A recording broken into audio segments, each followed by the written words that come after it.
Саламатсыңдар ма балалар? Бүгін біз 3-ші сыныптың қазақ тілінен 51-ші сабақты өтетін боламыз. Балалар, біздің арнамызда сендер қазақ тілінен басқа, сондай-ақ математика сабақтарының толық жауаптарын тауып, өздеріңнің сабақтарыңды толықтай оқи аласыңдар, балалар. Сол үшін балалар, біздің арнамызға подписаться етуді ұмытпаңдар. Сонымен балалар, бүгінгі сабағымызды бастайық, иә? Бүгінгі сабағымыздың тақырыбы сәулет өнері туралы не білемін? Сөйлем мүшелері. Бірінші жаттығу балалар мәтінді тыңда дейді. Тақырыбына қарап, мәтін мазмұнын болжа дейді. Сәулет деген не дейді? Балалар, бұл жерде, яғни мәтіннің мазмұнын болжауымыз керек, тақырыпқа қарап. Яғни сәулет деген не деп тұр тақырыбы? Бұл жерде балалар сәулетшілер, құрылысшылар және де сәулет өнерін не сол туралы білетін боламыз, сол туралы мазмұны сол туралы деген ойдамын. Енді сәулет деген не? Мәтінді оқиық. Бұрынғы заманда баспаналар бір-біріне өте ұқсас еді. Әдетте олар бұтақтардан, қамыстан, кейінірек саз балшықтан тұрғызылды. Уақыт өте келе құрылыс салу ісі де өзгерді. Бай адамдар сәулетті сарайларда тұрғысы келді. Ондай сарайларды тұрғызу үшін шеберлік пен терең білім қажет болды. Тұрғын үйлерден басқа да құрылыстар, ибадатхана, стадион, театр, кітапханалар салына бастады. Мұндай кешендер құрылысын ойлап тапқан адамды сәулетші деп, ал олардың туындыларын сәулет өнері деп атайды. Сәулет өнері адамдардың әдемі және ыңғайлы өмір сүруіне арналған өнер дейді. Бейнелеу өнері кітабынан. Енді балалар осы сұрақтарға жауап берейік. Бірінші жаттығудағы мәтін мазмұнына тірек болатын сөздерді тап. Мәтін бойынша бір-біріне сұрақ қой дейді. Сәулетші деген кім? Мәтін сөздерін пайдаланып, жауап жазып көр дейді. Бірінші балалар мәтін мазмұнына тірек болатын сөздер, яғни тірек сөздер. Мысалы, бұрынғы заман, баспаналар, тұрғын үй, сәулетші және өнер деген сияқты тірек сөздерді алсақ болады, балалар? Оның қасына егер қаласаңдар өздерін қосып жазсаңдар болады. Енді келесі бізде мәтін бойынша бір-біріне сұрақ қой дейді. Яғни балалар, бірінші сұрақ бізде сәулет өнері дегеніміз не? Екінші, тұрғын үйлерден басқа нелер салына бастады? Және де үшінші, соңғы бұрынғы заманда баспаналар неден тұрғызылды? Енді балалар, келесі сәулетші деген кім? Мәтін сөздерін пайдаланып жауап жазып көр дейді. Сәулетші адамдардың ыңғайлы және әдемі өмір сүруіне жағдай жасап, сәулетті үйлерді асқан шеберлікпен тұрғызатын адам. Осылай балалар мәтіннің сөздерін қолдана отырып жауап берсеңдер болады.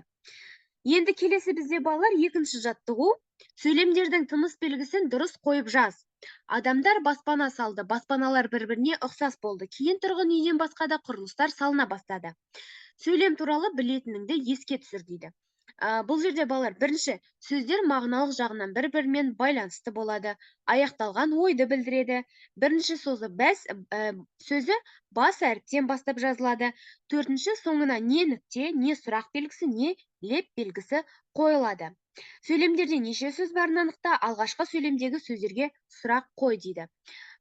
Енді балалар, бірінші, тыныс белгісін дұрыс қойып, мына сөйлемдерді жазып алайық. Бұл жерде былай болады. Адамдар баспана салды. Нүкте. Баспаналар бір-біріне ұқсас болды. Нүкте. Кейін тұрғын үйден басқа да құрылыстар салына бастады. Енді балалар, бұл жерде бізде нүкте түсіп қалған, нүкте белгілері түсіп қалған екен. Енді сөйлемдерде неше сөз барын анықта дейді. Бізде бірінші сөйлемде 3 сөз, екінші сөйлемде 4 сөз, және үшінші сөйлемде 7 сөз бар екен, балалар? Және де келесі біздерге балалар, алғашқы сөйлемдегі сөздерге сұрақ қойды. Яғни, адамдар баспана салды. Адамдар кімдер? Не салды? Баспана. Баспана не? Салды, не істеді? Деген сұрақтар қояды екен бізде, балалар.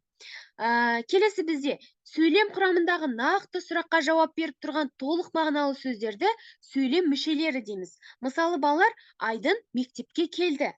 Кім? Айдын. Қайда? Мектепке. Не істеді? Келді. Айдын мектепке келді. Яғни, толық мағыналы сөздер бізде сөйлем мүшелері деп аталады екен. Яғни, олар нақты бір сұраққа жауап береді екен. Енді балалар үшінші жаттығу суреттегі ғимараттардың атауын қатыстырып сөйлемдер құра дейді.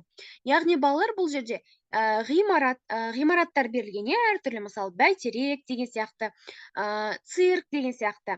Енді құраған сөйлемдеріңді жазып, әр сөйлемде неше сөйлем мүшесі бар екенін айт. Сөздің үстіне оған қойылатын сұрақты жаз дейді. Үлгі: балаларға бәйтерек мұнарасы ұнады. Бізде балалар бірінші сөйлем: мен ата-анаммен бәйтерек көруге бардым. Бұл жерде кім? Мен, ата-анаммен. Кіммен? Не? Бәйтерек. Не істеуге бардым? Көруге бардым. Яғни балалар, бұл жерде біз төрт сөзге төрт сұрақ қойдық, иә, яғни төрт сөйлем мүшесі бар екен. Енді балалар, бізде келесі сөйлем: циркте әртүрлі акробатикалық жаттығуларды көруге болады. Бұл жерде балалар, мына сөздерге, бұл сөйлемге мынандай сұрақтар қоямыз.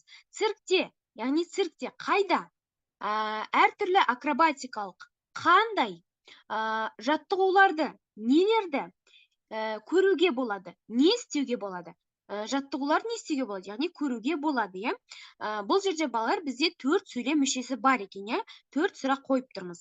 Енді біз сыныптастарымызбен театрға қойылым көруге бардық. Бұл жерде балалар, мынандай сұрақтар қоямыз. Біз кім? Сыныптастарымызбен, кіммен?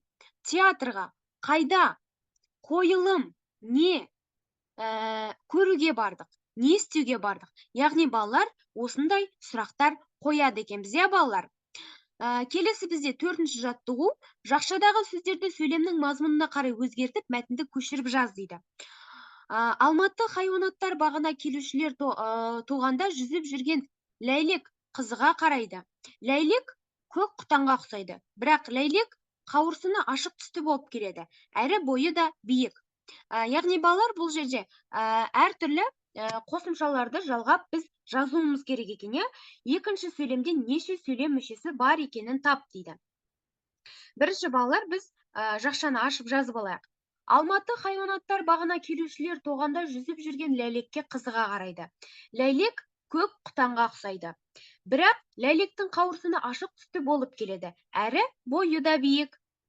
Енді балалар, бұл жерде екінші сөйлем бізде ләйлек көк құтанға ұқсайды деген сөйлеме. Енді бұл жерде біз ләйлек сөзіне не, көк құтанға неге ұқсайды, не істейді деген сұрақтар қояды екенбіз, иә балалар. Осымен балалар, біздің бүгінгі сабақ аяқталды. Біздің арнамызға міндетті түрде подписаться етуді ұмытпаңдар.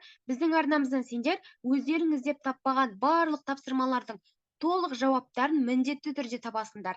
Және де балалар, біздің арнамыздан қазақ тілінен басқа математика сабақтарының жауаптарын өздеріңіз деп сабақтарымды оқи алатындарыңды ұмытпаңдар. Келесі кездескенше сендерге сәттілік тілеймін.